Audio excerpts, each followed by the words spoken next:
Donc arrête, si tu arrives sur ma page, tu as 3-4 kilos à perdre ou du ventre à perdre, va choper sur mon site. Le lien, il est en bio. 10 ans d'expérience, tu n'as pas de souci à faire. Ça sera très rapide, 3-5 kilos par mois. En tout cas, ça se passe super bien depuis tant d'années. Je n'ai rien fait à mon mari, vraiment rien. Il m'a dit qu'il souhaitait divorcer. Je suis dévastée. Story time. Si tu arrives sur ma page, like, abonne-toi, partage, mets la vidéo en favori. Tu pourras en avoir besoin pour toi ou pour un proche ou pour plus tard. Comme je te l'ai dit précédemment, créatrice de la marque Minceur et Ventre Plat Jungle Tea, 10 ans d'expérience.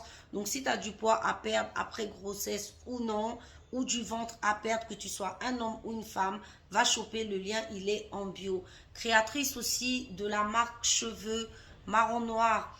Voilà, donc si tu as une roufa, tu veux avoir une roufa comme moi, tu as besoin d'entretien de tes cheveux, cheveux afro, cheveux texturés, va choper sur le site ou contacte-moi.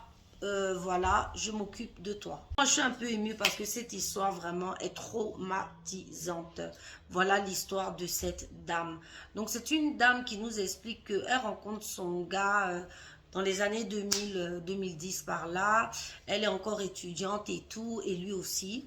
Il vient, bon, il travaille à peine ou je sais pas quoi. En tout cas, vraiment, elle s'amourage de lui et vraiment, elle envisage de se mettre avec lui. Ça se fait, son père n'est pas d'accord. Vous savez, moi j'ai remarqué beaucoup d'histoires, bizarrement, je ne sais pas si c'est les parents qui ont des intuitions, mais en général, 80% des histoires où les parents n'étaient pas d'accord, je dis bien 80% finissent mal. Je ne sais pas si c'est les parents qui ont vraiment une intuition.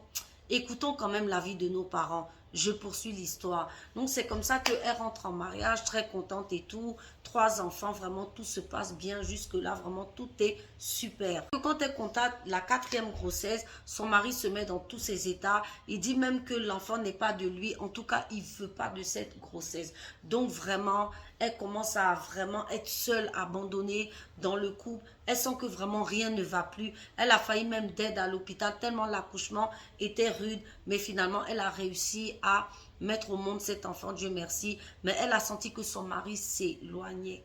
Les femmes, je vous dis toujours que quand vous sentez un éloignement, quand vous sentez qu'il y a quelque chose qui ne va pas, confrontez le monsieur, c'est là qu'il faut discuter. Il ne faut pas attendre. Bref, je continue l'histoire. Donc, c'est comme ça que, suite à ça, le monsieur a été affecté dans une autre ville. Mais chaque fois qu'elle appelle, elle se rend compte qu'il ne la rappelle pas. Son propre mari, ils peuvent mettre 2 jours à ne pas là. Elle peut l'appeler lundi, lui va la rappeler jeudi. Ça devenait du n'importe quoi. Elle n'arrivait même pas à mettre la main sur le monsieur. Que le monsieur lui dit, bon, moi, je vais venir chercher les enfants pour aller passer les vacances chez ma mère et tout.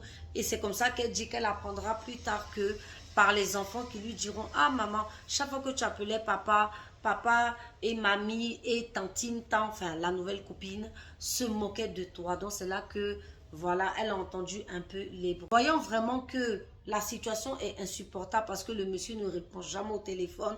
Elle décide d'aller sur place. Et le monsieur de lui dire, ne viens pas, hein, moi je te dis, il ne faut pas venir ici.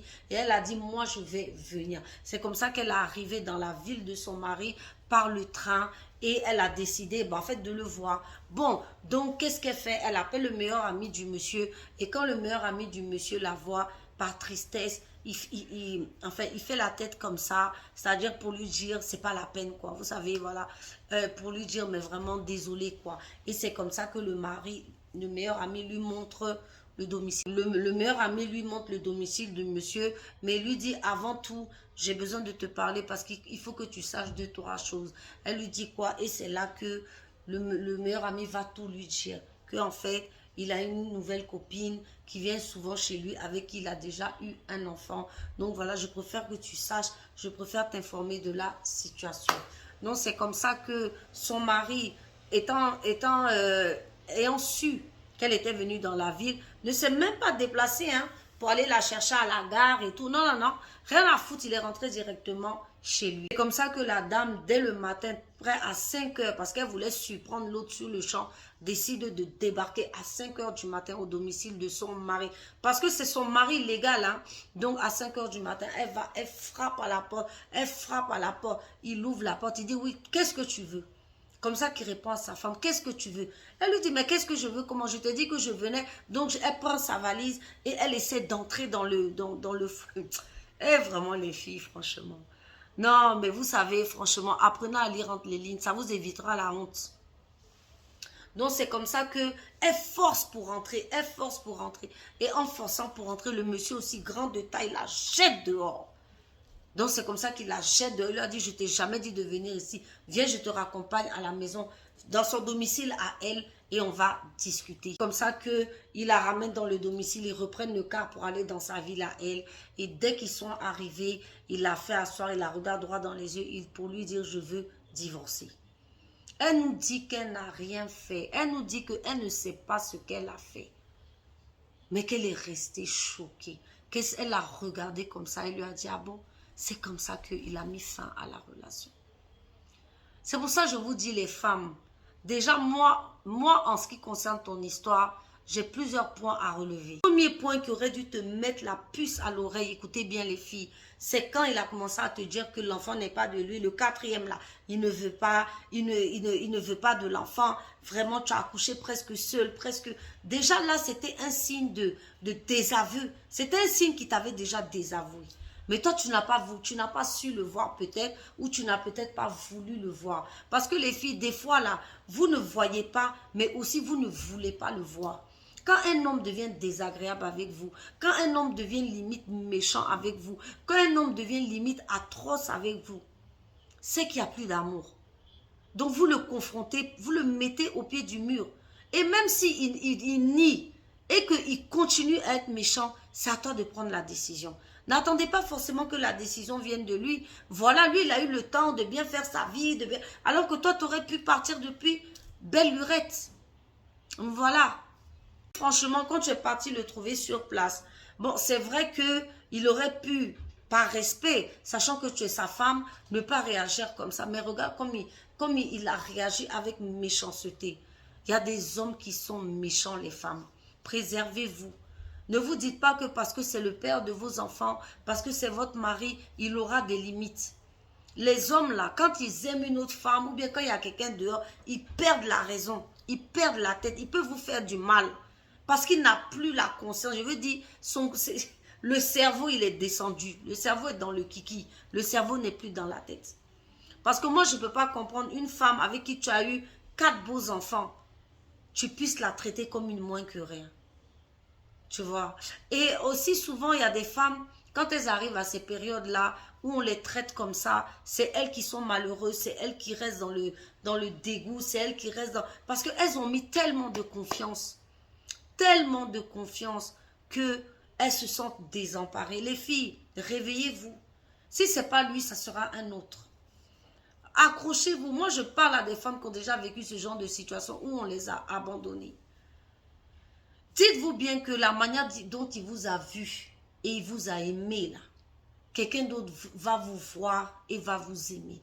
La seule chose que je peux vous dire, ne vous négligez pas. Ne vous laissez pas faire, ne vous laissez pas aller avec les poids excessifs. D'ailleurs, moi, je vends des tisanes, ma soeur, et ventre plat. Tu es au courant? Donc, va choper sur le lien en bio. Donc, voilà, battez-vous pour vos formes, battez-vous. Parce que voilà, pour rester toujours belle et jeune. Parce qu'en général, ces zozos-là, qu'est-ce qu'ils vont faire? Ils te laissent parce que tu as 4 enfants, que tu as 25 kilos pour aller prendre une fille plus mince. Mais quand la fille aura 4 enfants, 25 kilos, il va l'acheter pour aller parler. Parce qu'un homme qui trahit une fois, trahira 1000 fois. Donc, ne soyez pas dans la tristesse en disant non, l'autre a gagné. Non, elle perdra devant. Elle perdra devant et c'est du vécu. Moi, j'ai vu ça de mes yeux. Et plein d'histoires comme ça. Où les mecs sont partis avec la bimbo, la fille, machin. Après, la fille a lu l'heure. Après, la fille a lu l'heure sur le calendrier japonais. Donc, mesdames, quand on commence à vous humilier, à se foutre de vous, à avoir des écarts, comment, toi, je suis mariée avec toi, tu ne me réponds pas au téléphone. Ce genre de comportement, mettez carte sur table. Et quand la personne ne veut pas changer, foutez-la dehors. Et ça s'arrête. Parce qu'en général, quand la personne ne veut pas changer, c'est parce que sa tête est prise ailleurs. Sa volonté même d'être, il ne veut plus être avec toi. Donc ça, tu vas aller d'humiliation en humiliation en humiliation. Tu ne peux pas arrêter la machine. Sauf s'il a du respect pour toi. Et en général, franchement, à 80%, quand les hommes commencent à faire ça, c'est qu'il veut partir. Mais laisse-le partir. Mais toi, ne te détruis pas jusqu'au bout. Ne te fais pas humilier. Prends ta dignité, reprends ta dignité. C'est très important. En regardant ce qui se passe, en étant intelligente et puis en prenant de l'avance sur lui. Pour ne pas te faire avoir, en fait. Tout simplement. Voilà, ne pas te faire humilier. Tout simplement. Donc voilà, moi c'est le conseil que j'ai à vous donner, à vous, voilà, à vous dire dans ce genre de cas. Apprenez à lire entre les lignes et à analyser, à voir en fait où la personne veut en venir et puis taclez fort, prenez les devants, partez avant de vous faire humilier, de vous faire traîner, je ne sais pas quoi, comme n'importe quoi. Prenez soin de vous.